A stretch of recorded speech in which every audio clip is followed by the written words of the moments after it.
गुरु भाइयों और गुरु बहनों, आइए सर्वप्रथम नमन अर्पित करते हैं उनके श्री चरणों में, जिनकी कृपा से हम इस भक्ति पथ पर चल रहे हैं। बोलिए सद्गुरु सर्वश्री आशुतोष महाराज जी की जय। सच्चे दरबार की जय। गुरु भाइयों और गुरु बहनों, गुरु का प्रेम अनंत होता है। इस संपूर्ण संसार में यदि कोई है जो निस्वार्थ प्रेम करता है तो वो केवल और केवल मात्र एक सद्गुरु हुआ करते हैं। वो अपने शिष्य के जीवन को संवारने के लिए, बनाने के लिए अपना सर्वस्व लुटा दिया करते हैं। इस संसार का कोई ऐसा ग्रंथ नहीं है, कोई ऐसा वक्ता नहीं है जो उन गुरु की महिमा को अपने शब्दों में, अपनी सीमाओं में बांध सके। ये संपूर्ण ब्रह्मांड गुरु की महिमा गा रहा है और ये हमारा सौभाग्य है कि गुरु की महिमा गाने का अवसर, गुरु की महिमा सुनने का अवसर हमें निरंतर प्राप्त होता है सद्गुरु सर्वश्री आशुतोष महाराज जी की कृपा से। सद्गुरु ही हैं जो अपने शिष्य पर कष्ट आने से पहले उसकी रक्षा करने आ जाते हैं। उसके मस्तक पर परेशानी की एक रेखा आए, गुरु उसकी चिंता का निवारण करने उसके समक्ष आ जाते हैं। मुझे याद है जब महाराज श्री ने समाधि धारण की तो उस समय एक गुरु बहन के मन में एक प्रश्न आ गया। वो परेशान हो उठी इस बात को लेकर के कि अब गुरुदेव से मिलना कैसे होगा, अब मैं उनसे मिलूंगी कैसे, मैं उनसे बात कैसे करूंगी। बस इतनी बात मन में आई।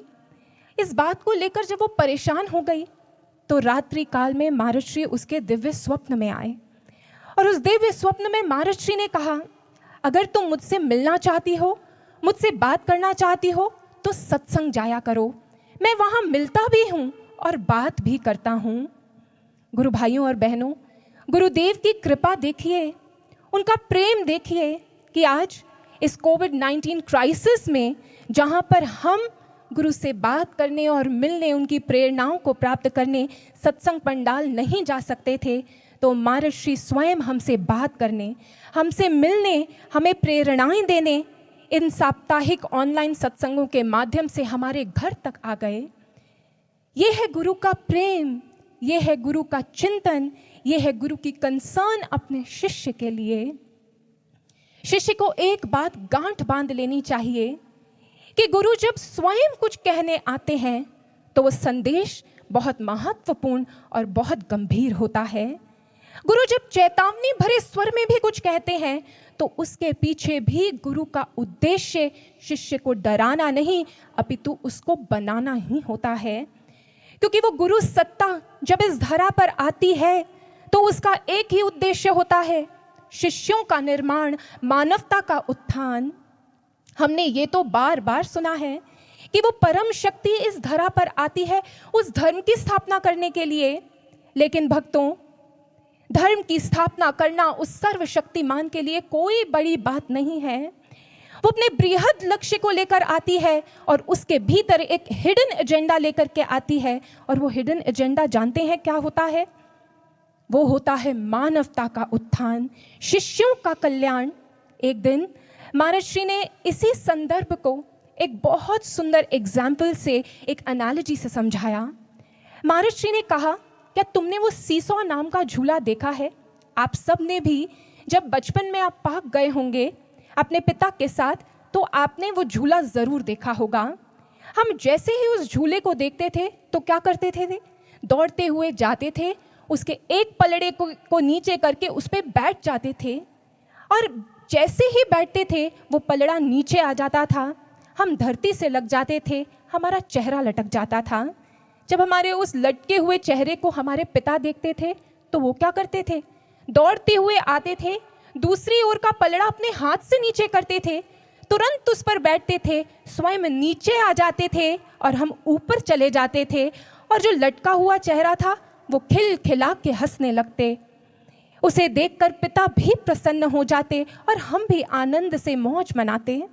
गुरु भाइयों और गुरु बहनों, महाराज श्री ने समझाया कि जब वो परम सत्ता इस धरा पर आती है तो उसका नीचे आना मानव को ऊपर उठाने के लिए होता है। वो अपने स्तर से नीचे आती है ताकि मानव के जीवन में आनंद भर दे, ताकि उसका आध्यात्मिक उत्थान हो जाए, ताकि वो उन्नति के शिखरों को पाए और वो संवर जाए, बन जाए। गुरु भाइयों और बहनों, इसीलिए तो आज इस बेला में, आज जब समय ने यूं करवट ली है, ये करवट उस पदचाप को लेकर आई है, उस समय को लेकर के आई है जिसके बारे में महाराज जी ने हमें बहुत बार सचेत किया। 2010 से इतने भजन सुनाए जिसमें महाराज जी ने समय की इस करवट, जहां विध्वंस भी होगा और नवसृजन भी होगा, इस करवट के बारे में हमें बार बार सचेत किया। गुरु भाइयों और बहनों, इसीलिए तो जहां पर एक और महाराज जी ने इस समय के बारे में, इस समय को संक्रांति काल कहा, वहीं दूसरी ओर महाराज जी ने इसे स्वर्णिम काल भी कहा। वो स्वर्णिम काल जिसमें जो जितनी साधना, जो जितनी सेवा, जो जितना गुरु आज्ञा पे चलेगा वो अपने विकारों से मुक्ति प्राप्त करेगा और गुरु और शिष्य के बीच का जो भेद होगा वो खत्म होता जाएगा। अगर महाराज जी ने इस समय को परिभाषित करते हुए ये कहा कि अब तूफान उठेंगे, तूफानी मौसम होगा, तो महाराज जी ने ये भी कहा, कर ना सके कल्पना समय ये कितना महान है।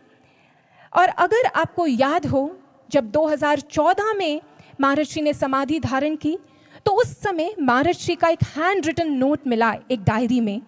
उस नोट में महाराज जी ने इस समय की विलक्षणता को पूर्ण रूपेण रख दिया। समझते हैं, याद है आपको वो नोट? एक बार फिर उसे श्रवण कर लेते हैं। महाराज जी ने लिखा, ऋषि अरविंद कह गए हैं, अति मानसिक दिव्यता इस धरा पर आकर मानवीय प्रकृति का सामूहिक रूपांतरण करना चाहती है। ये समय वर्षों वर्षों में एक बार आता है, बहुत विलक्षण है। इस समय जो चूक जाते हैं वो जीवन भर पछताते रहते हैं, लेकिन इस समय का जो लाभ उठा लेते हैं वो सदा सदा के लिए अमर हो जाते हैं। इसीलिए तो महाराज जी हमें सचेत कर रहे हैं, इसीलिए तो महाराज जी आकर स्वयं हमें वो सारे पाठ रिवाइज करवा रहे हैं। अगर आपने ध्यान से लॉकडाउन के दौरान जितने सत्संग आए, जितने भजन चले, उन्हें ध्यान से सुना होगा तो एक एक बात जो महाराज जी हमें पहले भी समझा चुके हैं, तरह तरह से समझाई है, उसे फिर दोबारा रिवाइज करवा रहे हैं, फिर से याद करवा रहे हैं, क्योंकि ये समय बहुत विलक्षण है। ये अवसर स्वर्णिम अवसर है एक शिष्य के लिए। अगर इस अवसर को वो चूक गया तो सबसे ज्यादा पीड़ा, उससे भी ज्यादा पीड़ा उसके गुरु को होगी। इसीलिए गुरु महाराज जी बार बार हमें जगाने आ रहे हैं, क्योंकि गुरु तो वो शिल्पकार होते हैं जो अनगढ़ पत्थरों को उठाते हैं और कोई सुंदर मूर्ति नहीं बनाते। वो अनगढ़ पत्थरों को उठाते हैं और अपनी अभिव्यक्ति बनाते हैं, अपना निज रूप देते हैं, अपने जैसा ही बना लेना चाहते हैं। गुरु आते हैं शिष्य को अपनी अभिव्यक्ति बनाने के लिए। अभिव्यक्ति शब्द, अगर हिंदी शब्दकोश में इसका अर्थ देखेंगे तो अभिव्यक्ति शब्द का अर्थ आता है, अभिव्यक्त का अर्थ होता है प्रकट, जाहिर, प्रकाशित हो जाना। गुरु के सानिध्य को प्राप्त कर हर शिष्य चाहता है कि वो गुरु की अभिव्यक्ति बन जाए, वो कर पाए जो गुरु उससे करवाना चाहते हैं। और गुरु भी जिस समय अपने शिष्य को ज्ञान देते हैं, समान रूप से सब पर बराबर कृपा करते हैं, सूक्ष्म रूप से उसी समय उसके अंतस्थ में बस जाते हैं, लेकिन अभी प्रकट नहीं हुए, अभी शिष्य गुरु की अभिव्यक्ति नहीं बना, क्योंकि गुरु की अभिव्यक्ति बनना गुरु की नकल करना नहीं होता। इतिहास गवाह है, जिस किसी ने भी बाहर से गुरु के व्यवहार की नकल की, उसे उन्हें कॉपी करने का प्रयास किया, उनके जीवन का हश्र क्या हुआ? वो इस भक्ति मार्ग से तो च्युत हुए ही, अभी तो उसके साथ साथ उनके जीवन का एक दुखद अंत भी हुआ, क्योंकि गुरु कृपा से ही गुरु की अभिव्यक्ति बना जाता है। गुरु की अभिव्यक्ति बनने के लिए तो एक शिष्य को अपने हृदयासन को तैयार करना है, इस कदर तैयार करना है कि गुरु प्रसन्न होकर स्वयं आकर उस पर विराजित हो जाए। और जिस क्षण गुरु स्वयं आकर उस पर विराजित होते हैं, प्रकट हो जाते हैं, तो शिष्य शिष्य रहता ही नहीं, वो गुरु रूप ही बन जाता है। ये है गुरु की अभिव्यक्ति बनना। हम सब चाहते हैं कि हम गुरु की अभिव्यक्ति बने, हम गुरु के दिखाए पथ पर चलें, वो कर पाएं जो गुरु हमें बनाना चाहते हैं। गुरु भी यही चाहते हैं कि हम उनकी अभिव्यक्ति बने। परंतु फिर भाइयों और बहनों, कमी कहाँ रह जाती है? क्यों नहीं बन पाते हम गुरु की अभिव्यक्ति? क्या हो जाता है ऐसा कि गुरु की अभिव्यक्ति बनने निकलते हैं, लेकिन मार्ग की दूरी को ही तय नहीं कर पाते? क्या हो जाता है ऐसा? क्यों नहीं बन पाते? एक बार ऐसे ही प्रश्नों का झंझावात लेकर एक शिष्य, जो कृष्ण गोस्वामी जिनके गुरुदेव थे, उनका शिष्य कुलदानंद पहुंच गया अपने गुरुदेव के चरणों में। गुरुदेव के चरणों में जाकर लिपट गया, फूट फूट कर रोने लगा और एक ही स्वर छेड़ दिया, गुरुदेव, मैं क्यों नहीं वो कर पा रहा जो आप मुझे करवाना चाहते हैं? मैं क्यों नहीं वो बन पा रहा जो आप मुझे बनाना चाहते हैं? मैं प्रयास तो करता हूं, पर फिर मेरा हर प्रयास विफल क्यों हो जाता है? क्यों मेरे विकार मुझे विवश कर रहे हैं? गुरुदेव, मेरी रक्षा कीजिए, मेरी सहायता कीजिए, मुझे बताइए। उस समय गुरुदेव गंभीर हो गए और आज गंभीर स्वर में बोले, कुलदानंद। जैसे ही कुलदानंद ने अपने गुरु की ये गंभीर वाणी सुनी, अपना मस्तक ऊपर कर देखा, गुरु ने अपना एक हाथ आकाश की ओर उठा लिया था, मानो आज कोई घोषणा करने वाले थे। एकाएक गुरु की ओर देखकर एकटक उन्हें देख रहा है और तब गुरुदेव कहते हैं, कुलदानंद, आज मैं तुझे इस ब्रह्मांड का एक अकाट्य सत्य बता देना चाहता हूं। ध्यान से सुन। अगर इस ब्रह्मांड की छतरी तले कोई भी शिष्य किसी परिस्थिति, किसी संस्कार, किसी विकार को लेकर विवश हो जाता है, वो नहीं बन पाता जो गुरु उसे बनाना चाहते हैं, तो इसके केवल दो ही कारण हो सकते हैं। पहला कारण, या तो गुरु अधूरा है, गुरु केवल नाम का है, और दूसरा कारण, या तो शिष्य का शिष्यत्व अधूरा है। अब कुलदानंद, तू बता कि तेरी विवशता का इन दोनों में से क्या कारण है? गुरु ये कहकर मौन हो गए, लेकिन कुलदानंद ने अपने दोनों हाथ जोड़ दिए और उसके नेत्रों से अश्रुधारा बहने लगी। कहने लगा, गुरुदेव, ये कैसे कह दूं कि आप पे कमी है? निस्संदेह आप में कमी नहीं है। आप पर शक करना, आप पर संदेह करना तो ऐसा है गुरुदेव, जैसे मैं अपनी जननी पर संदेह करूं कि उन्होंने मुझे जन्म दिया था या नहीं। सत्य तो यह है, मैं ही अधूरा हूं, मैं ही अधूरा हूं, मेरा शिष्यत्व अधूरा है, मैं आपके मार्ग पर चल नहीं पा रहा, मेरे चलने में अधूरापन है। ये कहकर कुलदानंद गुरुदेव के चरणों में गिर गया, रोता जा रहा है और कहता है, गुरुदेव बताइए, फिर आप ही बताइए, इस अधूरेपन को कैसे दूर करूं? मैं क्या करूं जिससे मेरा ये शिष्यत्व पूर्ण हो जाए? मैं क्या करूं जिससे मैं वो कर पाऊं जो आप मुझसे करवाना चाहते हैं? मैं क्या करूं जिससे मैं वो बन जाऊं जो आप मुझे बनाना चाहते हैं? आज गुरुदेव कृष्ण गोस्वामी ने उसके मस्तक पर हाथ रखा और कहा, कुलदानंद, जाओ ध्यान की अवस्था में बैठ जाओ। ध्यान की अवस्था में तुम्हें तुम्हारे सारे प्रश्नों के उत्तर मिल जाएंगे। कुलदानंद तत्क्षण गया, एक निर्जन स्थान पर बैठकर ध्यान करने लगा और आज जैसे ही ध्यान में बैठा, कुछ ही क्षण बीते थे कि हृदय के भीतर से आज आत्मा का स्वर प्रखर हुआ और सूक्ष्म वार्तालाप अंतस्थ में चल पड़ा। आज आत्मा ने प्रश्न किया कुलदानंद से, कुलदानंद, ये बता तू कौन है? कुलदानंद ने कहा, मैं शिष्य हूं। शिष्य? ये बता, शिष्य का अस्तित्व किससे होता है? शिष्य का अस्तित्व गुरु से होता है। फिर ये बता कुलदानंद कि एक शिष्य के जीवन में गुरु का क्या स्थान होना चाहिए? आज कुलदानंद ने भारी मन से कहा, प्रथम शब्द कह दिया और नेत्रों से अश्रुधारा बहने लगी, क्योंकि उसने प्रथम कह तो दिया, लेकिन अब आत्मा ने आगे फिर कहा, कुलदानंद, प्रथम कहा तो है, पर पूछ अपने आप से, क्या तूने गुरु को प्रथम स्थान दिया अपने जीवन में? क्या तूने उन्हें वो सम्मान दिया अपने जीवन में? याद कर, तू किसे देखकर आया था इस पथ पर चलने के लिए? गुरु को देखकर आया था, लेकिन गुरु के बनाए हुए संसार में ही भटक गया। भूल गया कि इन सब का अस्तित्व गुरु से है, गुरु का अस्तित्व इनसे नहीं है। तू भूल गया कि तुझे गुरु के लिए जीना था, गुरु के आदर्शों पर चलना था। गुरु ने तो पहले दिन ही तुझे अपना सब कुछ दे दिया था और तेरे हृदय के द्वार पर खड़े होकर इंतजार कर रहे थे कि कब तू द्वार खोले और वो तेरे हृदय आसन पर आकर विराजमान हो जाए। लेकिन तूने कभी इसे हृदय आसन पर बिठाया, कभी उसे हृदय आसन पर बिठाया और गुरु प्रतीक्षा ही करते रहे। बता, कैसे बन पाएगा तू वो जो गुरु तुझे बनाना चाहते हैं?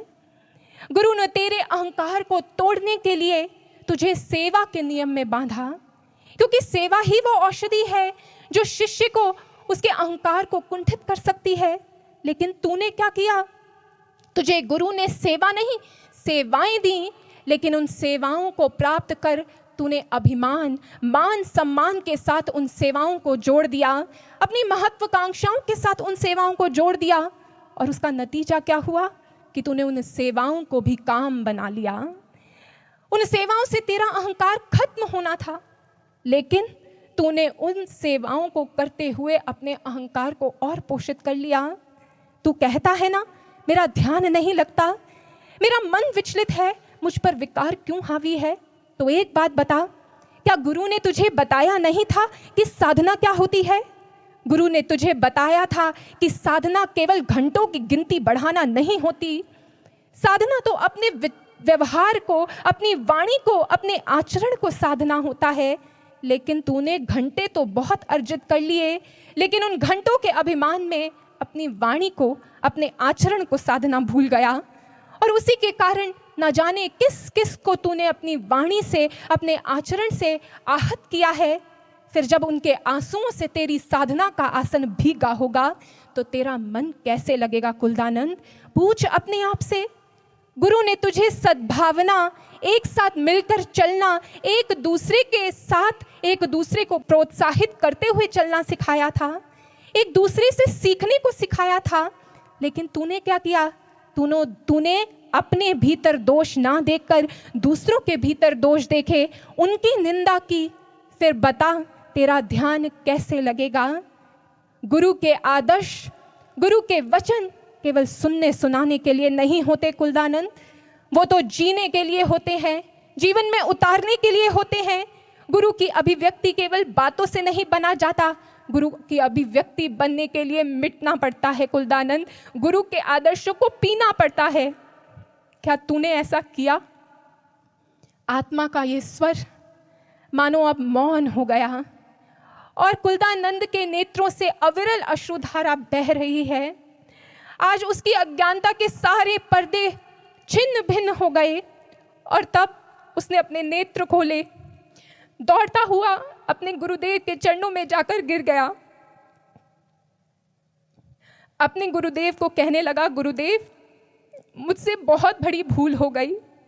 मैं आपसे प्रश्न करने आया था, लेकिन मैंने अपने अंतस्थ को तो टटोला ही नहीं, मैंने अपने आप को तो देखा ही नहीं। आपने तो मुझ पर संपूर्ण कृपा लुटाई है, लेकिन मेरा पात्र ही गंदा है, मेरे मन में ही मलिनता है। इसीलिए आपकी कृपा को मैं संजो नहीं पाया, मुझे क्षमा कर दीजिए। उस समय गुरुदेव ने कुलदानंद को कहा, कुलदानंद,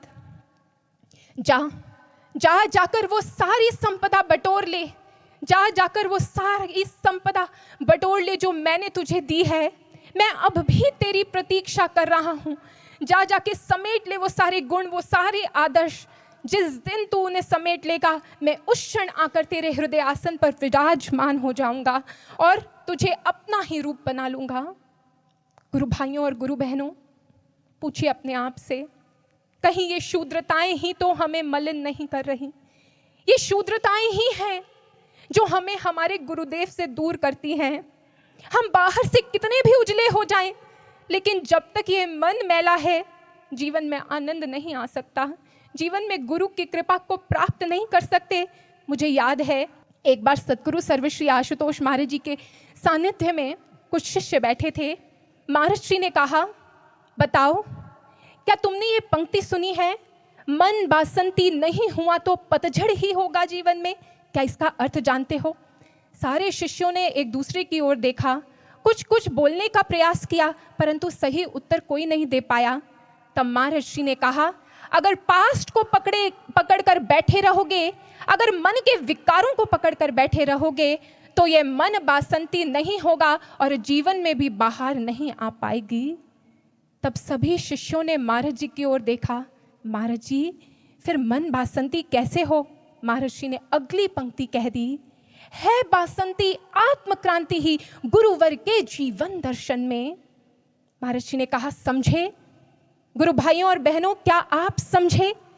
जीवन को, इस मन को बासंती बनाने के लिए गुरु का जीवन दर्शन, गुरु का व्यवहार बाहर से नहीं, वो गुरु जो आदर्शों की साक्षात प्रतिमूर्ति हैं, उन गुरु के आदर्शों को अपने जीवन में उतारना, अपने जीवन को उन आदर्शों के लिए मिटाना, उन आदर्शों को पी जाना, जज्ब कर लेना, ये है गुरु के मार्ग पर चलना।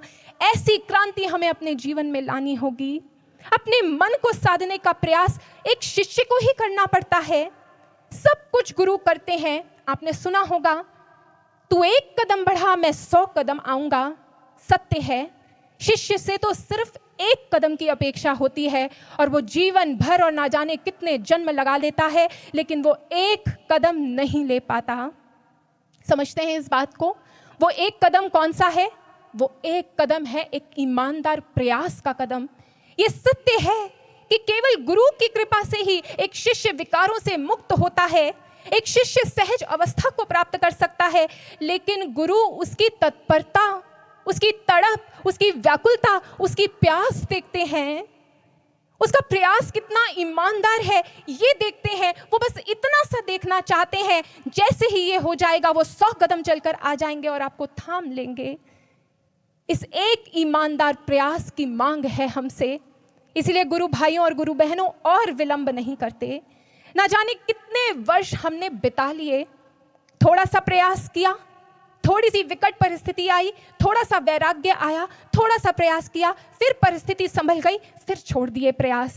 नहीं, गुरु हमें घड़ना चाहते हैं। ये विलक्षण समय है।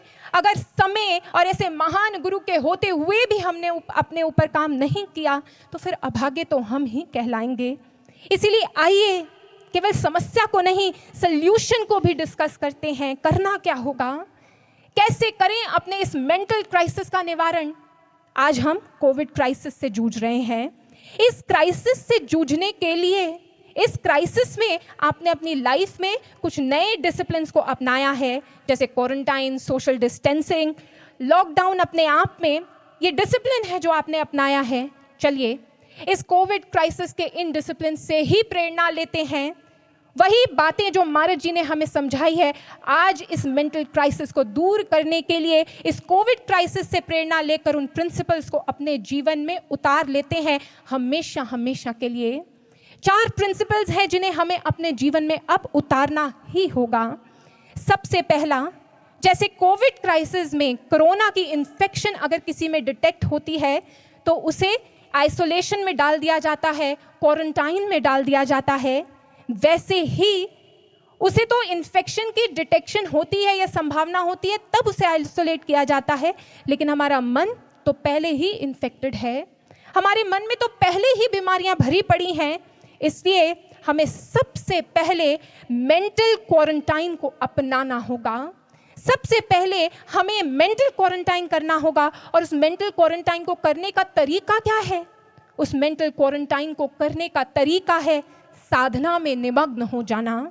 ऐसी साधना करना जिस साधना में उतरकर हम अपने मन की मलिनता को दूर करें। और ये सच बात है कि जब से लॉकडाउन शुरू हुआ है साधकों की साधना भी बहुत बढ़ गई है, लेकिन जैसे ही साधना बढ़ी है वैसे ही मन ने अपनी कुचालें दिखानी प्रारंभ कर दी हैं। मन की कुचालें उसके समक्ष आ रही है। कभी मन लगता नहीं, कभी वो इतनी कूद फांद करता है कि बैठा जाता नहीं। ऐसे में क्या करें? मन कहता है छोड़ दे, कोई फायदा तो हो नहीं रहा, ऐसी साधना को करने का क्या लाभ, छोड़ देते हैं। नहीं गुरु भाइयों और गुरु बहनों, छोड़ना नहीं है। छोड़ने से तो कोई लाभ नहीं है। जब आपका मन आपको विचलित करे तो हमेशा ये बात याद रखिएगा जो स्वयं ठाकुर रामकृष्ण परमहंस जी ने अपने शिष्य ब्रह्मानंद जी को कही थी। ब्रह्मानंद जी जो गुरु की पूर्ण अभिव्यक्ति बने, उनके जीवन में भी एक समय आया था। उनके जीवन में एक समय आया जब उन्हें लगा साधना तो हो नहीं रही, मन तो लगता नहीं है, और उन्होंने साधना छोड़ दी। ठाकुर ने देखा राखाल ध्यान नहीं कर रहा, यही सोचकर वो पहुंच गए उसके पास और कहने लगे, क्यों रे, तूने ध्यान करना क्यों छोड़ दिया? ऐसा क्या है जिसके कारण तूने ध्यान छोड़ दिया? तब राखाल ने कहा, ठाकुर मैंने ध्यान करना इसलिए छोड़ दिया क्योंकि मन ही नहीं करता। जब साधना में बैठता हूँ कुछ होता ही नहीं है, मन उथल पुथल मचाता है, इसलिए मेरी इच्छा ही नहीं होती, इसलिए मैंने ध्यान करना छोड़ दिया। तब ठाकुर ने डपटते हुए कहा था, राखाल जो जन्म और कर्म से किसान होते हैं, क्या इस डर से कि फसल तो होती ही नहीं, हमेशा नष्ट हो जाती है, क्या फायदा, कोई फल तो मिलता नहीं, क्या वो खेती करना छोड़ देते हैं? नहीं ना। तो इसलिए तुम भी साधना नहीं छोड़ सकते। गुरु भाइयों और गुरु बहनों, जिनका चयन ही साधना पथ के लिए होता है, जो है ही साधक, वो साधना कैसे छोड़ दें? अगर साधना छोड़ देंगे तो साधकता चटक जाएगी, साधकता से च्युत हो जाएंगे। इसलिए साधना नहीं छोड़नी। लेकिन मन की उछल कूद, उसका क्या? तो उसके लिए गोस्वामी तुलसीदास जी ने एक सूत्र दिया है। एक बार गोस्वामी जी ने देखा कि एक हांडी में चावल के दाने हैं, वो उबल रहे हैं। अब जब वो चावल पकने की ओर हैं तो दाने बहुत कूद फांद कर रहे हैं। अगर उनको देखकर, उन दानों को उछलता कूदता देखकर उस समय चावल की हांडी को आंच से हटा दिया जाए तो बताइए क्या वो चावल के दाने पक पाएंगे? उनकी कूद फांद रुकेगी तो, लेकिन वो दाने कच्चे के कच्चे रह जाएंगे। लेकिन अगर उन्हीं चावल के दानों को, उसी हांडी को आंच पर छोड़ दिया जाए तो कुछ समय बाद वो चावल के दाने पक जाएंगे, और जैसे ही वो पकेंगे वो स्थिर भी हो जाएंगे, वो एक स्थान पर जाकर रुक भी जाएंगे, स्थिरता को प्राप्त करेंगे। गुरु भाइयों और बहनों, यही सूत्र है। ये मन कूद फांद कर रहा है तो साधना और तेज कर लीजिए, साधना की आंच को और प्रखर कर लीजिए, ताकि ये कूदता फांदता मन पक जाए और ये स्थिर हो जाए। लेकिन साथ साथ ये ध्यान रखना कि साधना के साथ साथ महर्षि की ये बात याद रखनी है कि साधना केवल आंखों को मूंद कर बैठ जाना नहीं है, साधना वाणी को साधना है, साधना व्यवहार को साधना है, साधना आचरण को साधना है। इसलिए साधना के साथ साथ स्वान्वेषण होना चाहिए, दमन के साथ साथ स्व अनुशासन सजोना चाहिए, कर्म से साधना रत रहे, मन वचन की भी हो साधना, इंद्रियां ही केवल स्थिर ना हो, श्रेष्ठ आचरण की भी हो याचना, शुद्ध जीवन, शुद्ध आचरण, शुद्ध विचार बने, शुभ्रता का अनुकरण होना चाहिए। साधना के साथ साथ स्व अन्वेषण भी होना चाहिए। इसलिए अपने दैनिक व्यवहार पर, उस पर भी गौर रखना है और उसे भी गुरु के आदर्शों में साधना है। दूसरा प्रिंसिपल, दूसरा डिसिप्लिन जिसे हमें अपनाना है अपने इस मन को साधने के लिए, वो है मेंटल डिस्टेंसिंग का। कोरोना के केस में सोशल डिस्टेंसिंग क्यों की जाती है? ताकि ये वायरस और फैले ना। इसी तरह मन की नकारात्मकता का वायरस भी और फैले ना, मन की नकारात्मकता भी और बढ़े ना, इसके लिए हमें मेंटल डिस्टेंसिंग को अपनाना होगा। समझते हैं मेंटल डिस्टेंसिंग को अपनाने का अर्थ? आप सब ने सुना होगा, dust you think, dust you become, Lord you think, God you think, God you become. अगर आप, अर्थात आप जिसका चिंतन करेंगे आप वैसे ही बनते जाएंगे, because you are what your thoughts are. अगर आप नकारात्मकता का चिंतन करेंगे, अगर आप संसार का चिंतन करेंगे, अगर आप विषय वासनाओं का चिंतन करेंगे तो मन स्थिर हो जाए ये अपेक्षा मत कीजिएगा। मन में भी वही चलेगा, आपका व्यवहार आचरण भी वैसा ही बनेगा। अगर गुरु को प्राप्त करना चाहते हैं तो चिंतन किसका होना चाहिए? गुरु का सतत चिंतन होना चाहिए, उनके आदर्शों का चिंतन होना चाहिए। और इसके लिए हमें हर उस वस्तु, हर उस व्यक्ति, हर उस व्यवहार, हर उस चीज़ से दूरी बना लेनी है, मेंटल और फिजिकल दोनों, जो हमें हमें इस पथ से भ्रष्ट करने के लिए आती है, जो हमारे मन में नकारात्मकता की ओर हमें प्रेरित करती है, जो हमारे मन को निकृष्टता की ओर लेकर जाती है, हमें हर उस चीज से दूरी बना लेनी है। ऐसा ही उदाहरण स्थापित किया था नाग महाशय, जो ठाकुर रामकृष्ण परमहंस जी के गृहस्थी शिष्य थे। लेकिन ठाकुर रामकृष्ण परमहंस इतने प्रसन्न थे अपने इस शिष्य से कि उन्हें कहा करते थे, तुम्हें इस युग में, इस समय में राजा जनक जैसा जीवन मुक्त बनकर दिखाना है। और उन्होंने ऐसा करके भी दिखाया, क्योंकि उनके जीवन का एक नियम था, गुरु की चर्चा, गुरु के आदर्शों के अलावा वो किसी बात को नहीं सुनते थे। अगर कहीं पर कोई भी और विषय पर बात हो रही होती, किसी प्रकार की निंदा हो रही होती, तो वो प्रयासरत रहते कि वो उसे सकारात्मक दिशा की ओर मोड़े और उस टॉपिक को गुरु चर्चा पर ले आए। अगर वो ये नहीं कर पाते तो विनम्रता पूर्वक उस स्थान से उठ जाते और चले जाते। गुरु भाइयों और गुरु बहनों, ऐसा ही डिसिप्लिन हमें अपने जीवन में लेकर आना है। और जानते हैं, एक बार जब गलती से उनके मुख से किसी के लिए अपशब्द निकल गए थे, तो उस समय नाग महाशय गए और उन्होंने एक पत्थर से अपने मस्तक पर चोट मारी, ताकि ये मन को चोट लगे और ये समझ जाए कि जब जब ये अनियंत्रित होगा, ये गलत मार्ग की ओर बढ़ेगा, तो इसी प्रकार की पीड़ा इसे झेलनी पड़ेगी। इस हद का उनके गुरु के प्रति उनका भाव था, उनके गुरु के प्रति उनका चिंतन था, उसे प्राप्त करने की तत्परता उनके भीतर थी। ऐसी ही मेंटल डिस्टेंसिंग हमें फॉलो करनी है। लेकिन एक बात याद रखिएगा, जब व्यक्तियों की बात आती है तो महर्षि का आदर्श है, प्रेम आपस में करें और सबके संग मिलकर चलें।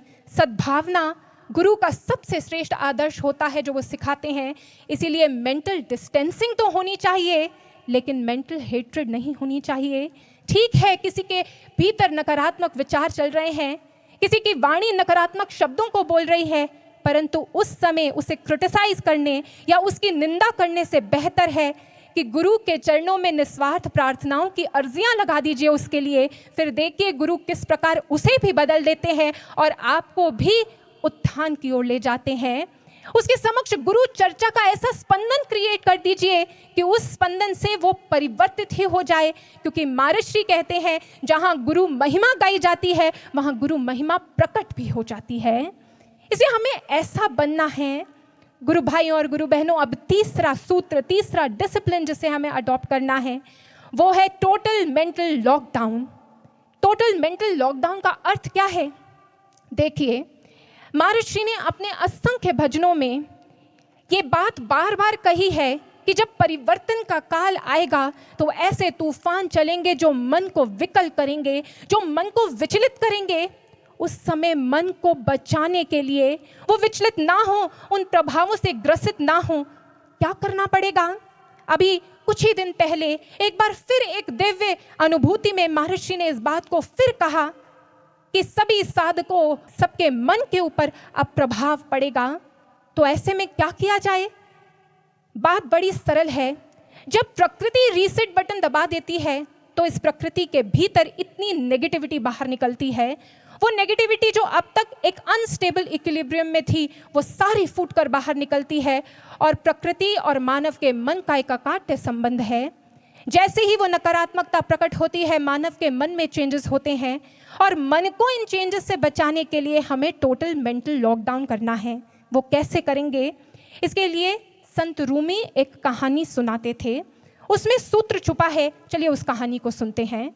संत रूमी कहते कि एक बार एक जंगल में एक व्यक्ति दौड़ता हुआ जा रहा था। वो बहुत दूर से दौड़ता हुआ आ रहा था, क्योंकि उसके पीछे मधुमक्खियों का एक झुंड पड़ा था। वो मधुमक्खियों का झुंड उसे छोड़ ही नहीं रहा था। दौड़ते दौड़ते वो एक स्थान पर पहुंचा जहां पर एक सरोवर था। वो दौड़कर उस सरोवर में चला गया। उसने देखा सरोवर के भीतर डुबकी लगाने से वो मधुमक्खियों से बच गया है। अब उसे सांस नहीं आ रही थी, तो उसने ऊपर आकर जैसे ही सांस ली तो देखा मधुमक्खियां अभी भी बाहर भिनभिना रही हैं, अटैक करने के लिए पूरी तरह तैयार है। तभी उसने ये सूत्र पकड़ लिया कि जब तक मैं पानी के भीतर रहूंगा तब तक मैं इन विपत्तियों से बचा रहूंगा। और रूमी ने इसे सूफी समाज के सामने एक रूल बनाकर रख दिया कि अगर मानव को इस प्रकृति के, इस संसार के प्रभावों से बचना है, अपने मन को बचाए रखना है, तो उसे भी इसी सूत्र को पकड़ना है, अपने आप को उस ईश्वर के नाम में, उस गुरु के नाम में डुबो देना है। उस सुमिरन में अब हमें अपने आप को इतना डुबो देना होगा, लॉकडाउन कर देना होगा कि फिर संसार का कोई प्रभाव हमारे मन को विचलित नहीं कर सकता। तो साधना के साथ साथ सुमिरन भी करना होगा, और ऐसा सुमिरन जो निरंतर चले, उठते बैठते खाते पीते सोते इतना प्रखर हो जाए हमारा सुमिरन कि वो 24 घंटे चलता रहे, और हम टोटली उस प्रभु के नाम में, महर्षि ने जो हमें ज्ञान दिया है, जो सुमिरन दिया है, प्रकट किया है हमारे अंदर, उस सुमिरन में हम डूबे रहें। और चौथा और अब महासूत्र, इस भक्ति पथ पर बढ़ने के लिए एक चौथा सूत्र भी है जिसे हमें अपनाना है, क्योंकि इन्फेक्शन से बचे रहने का सबसे बड़ा तरीका क्या है? अपनी इम्यूनिटी को स्ट्रॉन्ग कर लो। और एक साधक की इम्यूनिटी क्या होती है? साधक की इम्यूनिटी होती है गुरु पर विश्वास, गुरु के चरणों में पूर्ण समर्पण, गुरु के लिए पूरा पूरा विश्वास। क्योंकि जिसे विश्वास है गुरु पर, वो किसी भी परिस्थिति में नहीं डिगेगा। इतिहास इस बात का गवाह है। गुरु भक्ति की इस यात्रा में जहां पूर्ण गुरु का सानिध्य एक शिष्य को मिल जाता है, वहां कोई एक्सीडेंट्स नहीं देखे जाते। गुरु सदैव सदा सदा अपने शिष्य के साथ रहते हैं। वो अपने हर कर्म से केवल और केवल शिष्य का विकास ही करते हैं। और जब शिष्य को ये बोध हो जाए कि गुरु सदैव उसकी रक्षा के लिए तत्पर है, जब उसे ये विश्वास हो जाए, तो फिर उसे इस भक्ति पथ से कोई नहीं डिगा सकता। उसकी मन के कोई भी कुचाल उसे आहत नहीं कर सकती, उसकी भक्ति को खत्म नहीं कर सकती। क्योंकि जिसने ये समझ लिया कि जीवन में उसके साथ जो कुछ भी हो रहा है वो उसके गुरु कर रहे हैं, फिर वो इस मार्ग पर हंसता हंसता आगे बढ़ता है। मुझे याद है एक बार महर्षि ने कहा था, जो ये सोचता है कि मेरे साथ जो भी कुछ हो रहा है वो इस व्यक्ति के कारण हो रहा है या इस परिस्थिति के कारण हो रहा है, वो अपने लिए पतन के मार्ग खोल लेता है। लेकिन जो ये सोचता है कि मेरे साथ जो भी कुछ हो रहा है, कोई और तो कुछ कर ही नहीं सकता, जो भी कुछ अच्छा या बुरा हो रहा है वो मेरे गुरुदेव ही मेरे साथ कर रहे हैं, वो अपने लिए आध्यात्मिक उन्नति को सुनिश्चित कर लेता है। उसकी उन्नति होती ही होती है, क्योंकि जिसका गुरु पर विश्वास है वो इस पथ पर निरंतर बढ़ता जाता है। गुरु का विश्वास, गुरु के वचन ही हर परिस्थिति में उसका संबल बन जाते हैं, हर विपदा से उसे उबार लेते हैं। क्योंकि जब एक शिष्य अपने आप को मिटा देता है और गुरु जब उसके भीतर अभिव्यक्त होते हैं, तो फिर वो परमात्म शक्ति उसका बल बन जाती है। और ऐसे शिष्य के समक्ष जब तूफान आते हैं, जब विपत्तियां आती हैं, तो वो विपत्तियां उसके मन को विकल नहीं करती, अपितु उसके समक्ष आकर उससे टकराकर वो विपत्तियां भी छिन्न भिन्न हो जाती है। गुरु अपने शिष्य को अपनी शक्ति प्रदान कर सूरमा बना देते हैं। और ऐसे शिष्यों के लिए मुझे रामधारी सिंह दिनकर जी की कविता याद आती है, सच है विपत्ति जब आती है कायर को दहलाती है, सूरमा नहीं विचलित होते, क्षण एक नहीं धीरज खोते, विघ्नों को गले लगाते हैं, कांटों में राह बनाते हैं, मुख से न कभी उफ कहते हैं, जो आ पड़ता सब सहते हैं, उद्योग निरत नित रहते हैं, विघ्नों को गले लगाते हैं, बड़ खुद विपत्ति पर छाते हैं। है कौन विघ्न ऐसा जग में जो टिक सके आदमी के मग में, मानव जब जोर लगाता है पत्थर पानी बन जाता है गुण बड़े एक से एक प्रखर छिपे मानवों के भीतर, जैसे मेहंदी बीच लाली हो वर्तिका बीच उजाली हो, पर बत्ती जो नहीं जलाता है रोशनी कभी नहीं वो पाता है। सदगुरु तो अपने शिष्य को अपनी अभिव्यक्ति बना इस युग का दिग्गज बनाना चाहते हैं, सूरमा बनाना चाहते हैं, हर विपत्ति को वो छिन्न भिन्न कर दे ऐसा बनाना चाहते हैं। लेकिन बन वही पाता है जो अपने भीतर गुरु भक्ति की लौ जगाता है, वो बत्ती जगाता है जो ब्रह्म ज्ञान की ध्यान साधना कर गुरु के बताए हुए मार्ग पर चल अपने आप को गुरु के चरणों में अर्पित कर देता है, जिसे कोई इच्छा नहीं, कोई महत्वाकांक्षा नहीं, कोई मान सम्मान नहीं, केवल और केवल गुरु ही उसके जीवन का लक्ष्य हुआ करते हैं। आप में से बहुत से लोगों के मन में आ रहा होगा, बातें तो सब सही हैं, कहना बहुत आसान है, करना बड़ा मुश्किल। सच है, कहना बहुत आसान है, करना बहुत मुश्किल।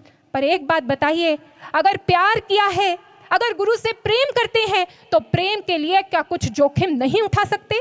संसार में जिससे प्रेम करते हैं उसके लिए तो बड़ी बड़ी विपत्तियों को झेल जाते हैं, बहुत कुछ सह लेते हैं। अगर गुरु से प्रेम किया है, अगर कहते हैं कि हमें गुरु से प्रेम है, तो फिर वो प्रेम ही हर विपत्ति में एक शिष्य का साथ निभाता है, वो प्रेम ही उसे हर विपत्ति से निकाल लेता है। तो क्यों नहीं हम गुरु के लिए मिट सकते? क्योंकि प्रेम सिर्फ कहा नहीं जाता, प्रेम तो जिया जाता है, जिया जाता है। प्रेम में मिटा जाता है, प्रेम में अस्तित्व खत्म किया जाता है, और वो प्रेम ही होता है जो एक शिष्य का बल बन जाता है।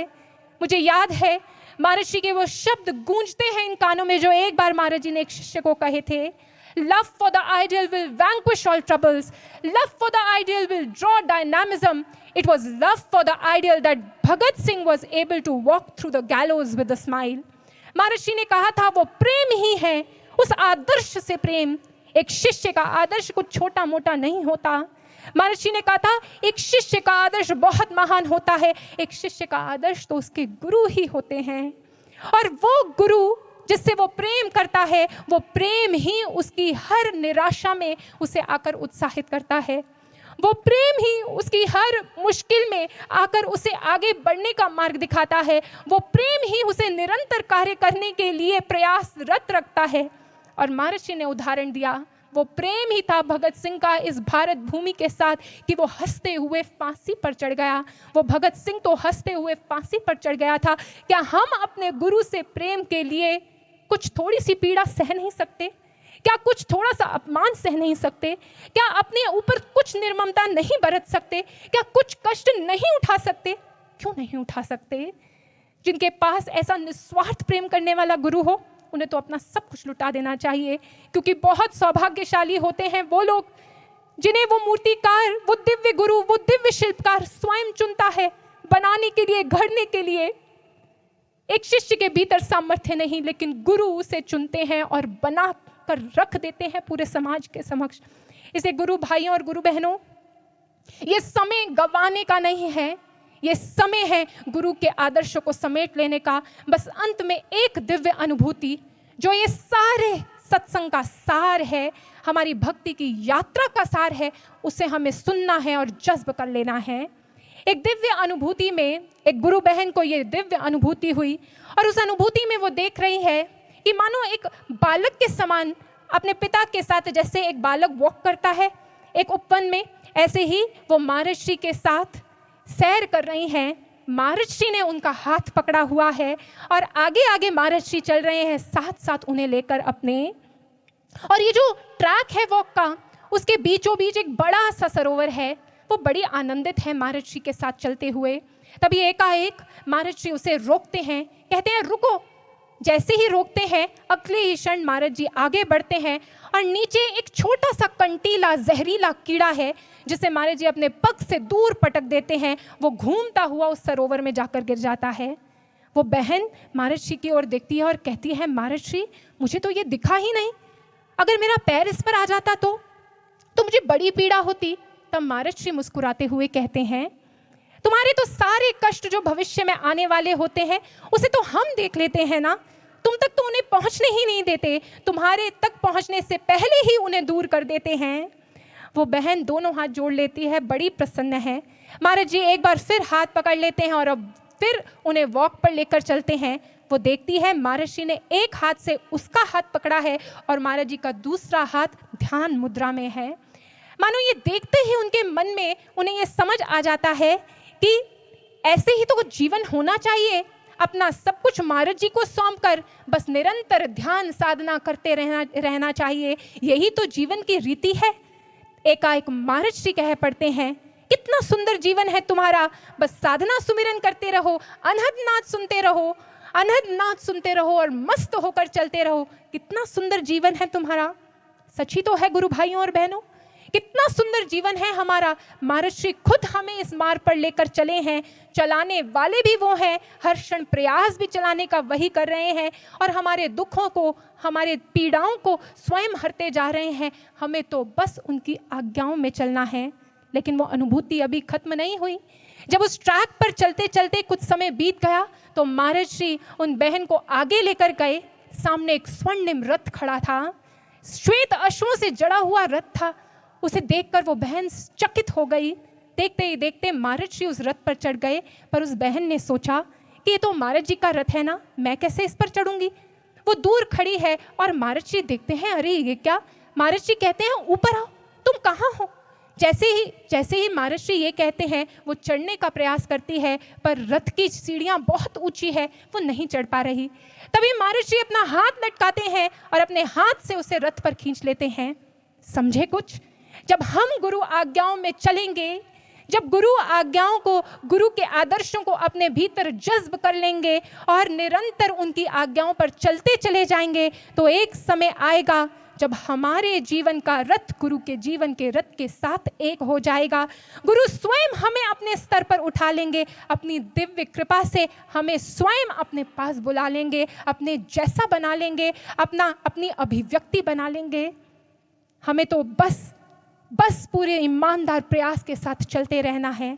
इसे गुरु भाइयों और गुरु बहनों, आइए ऐसा ही संकल्प लेते हैं आज कि ये जो स्वर्णिम अवसर मिला है इसे गवाएंगे नहीं, गुरु के बताए आदर्शों पर चलते रहेंगे। आइए संकल्प लेते हैं महाराज श्री के समक्ष कि उनके दिव्य आज्ञाओं में चलकर अपने आप को हम बदलेंगे, उनके दिव्य आदर्शों से अपने हम जीवन को सजाएंगे और ये स्वर्णिम अवसर जो उन्होंने हमें दिया है इसे हम कभी नहीं गवाएंगे। दिव्य गुरु के दिव्य सहयोगी बनकर स्वर्ग धरा पर लाएंगे, स्वर्ग धरा पर लाएंगे।